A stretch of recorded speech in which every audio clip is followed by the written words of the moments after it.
Hello. The unit that we're starting is thermodynamics. The prefix thermo means heat and dynamics means motion. So we're going to be getting into the flow of heat energy into and out of chemical reactions. And before we get into the why of that heat flow and where does the heat come from and where does it go, we first need to review some vocabulary that I think we learned earlier in the year. So I think most of these notes are review when we were talking about states of matter and phase changes, but feel free to write down anything that is not in your notes. So I would like to start by reminding you that there's no such thing as cold energy. So in the winter, a chemist doesn't say, oh, it's very cold out. A chemist would say, oh, there's just less heat energy in the air than normal. So this picture on the left, we'd say low heat energy, whereas on a day like this in the desert, we'd say there's high heat energy. Okay, so in this unit, thermodynamics, we are going to be using two words quite a bit. They are called the system and the surroundings. And those two words just help us to know what we're focusing on. So we need, the system is what we call basically the chemicals that are reacting. And the surroundings would be literally everything else. So like in the videos yesterday, the vinegar and the baking soda reaction, the system are the chemicals reacting, the vinegar, the baking soda. The surroundings would be everything else. And so, you know, the obvious ones are the cup, the thermometer, the air, the table, the person holding it. But, you know, literally the rest of the universe counts as surroundings. So like the sun, Mars, your mom or dad or whoever, me, like everything else is part of the surroundings.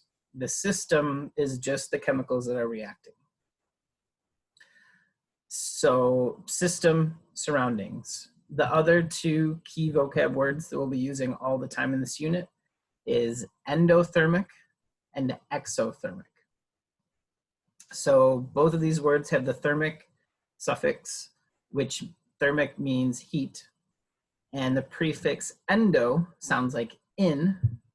And so that means energy is going in to the system. Exothermic that prefix exo sounds like exit. That means energy is coming out of the system.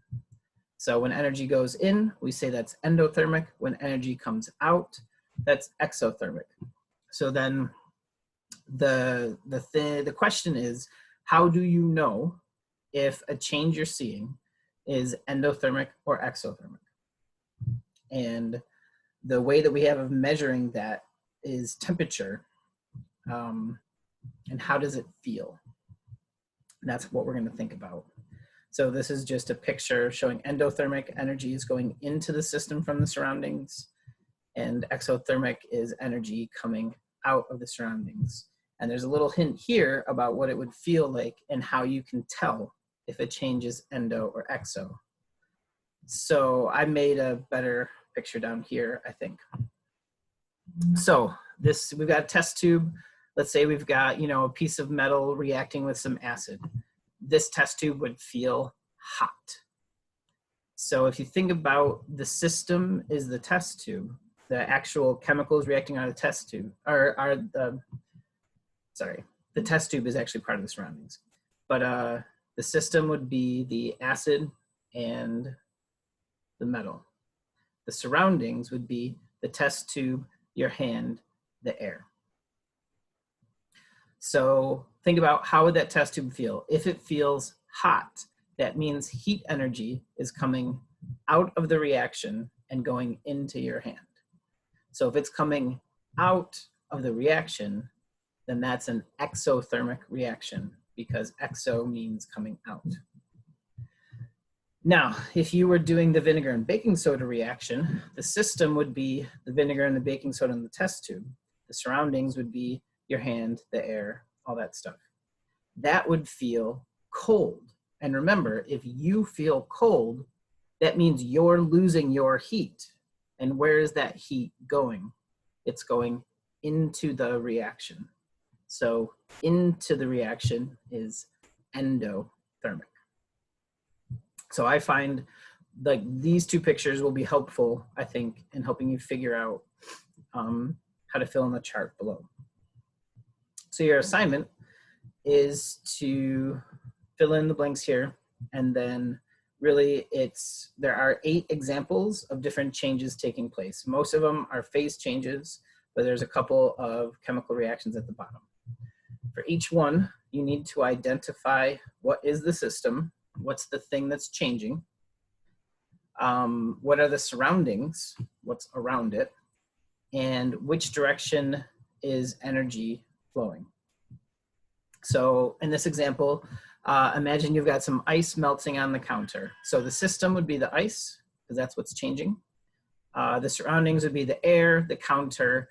We could keep going, you know, but we won't. We'll leave it to a couple of things, you know, at least 2 or 3 common sense surroundings. And if I think about it, like a way to be sure which way energy is going to flow is which way has more energy.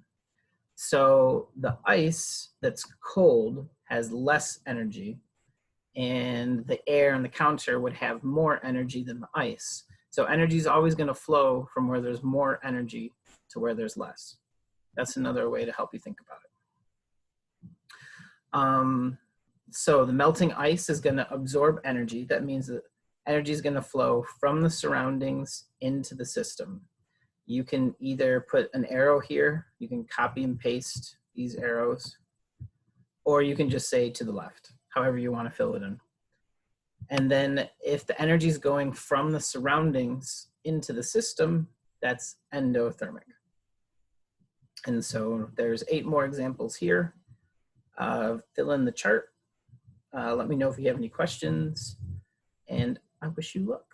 Have a great day.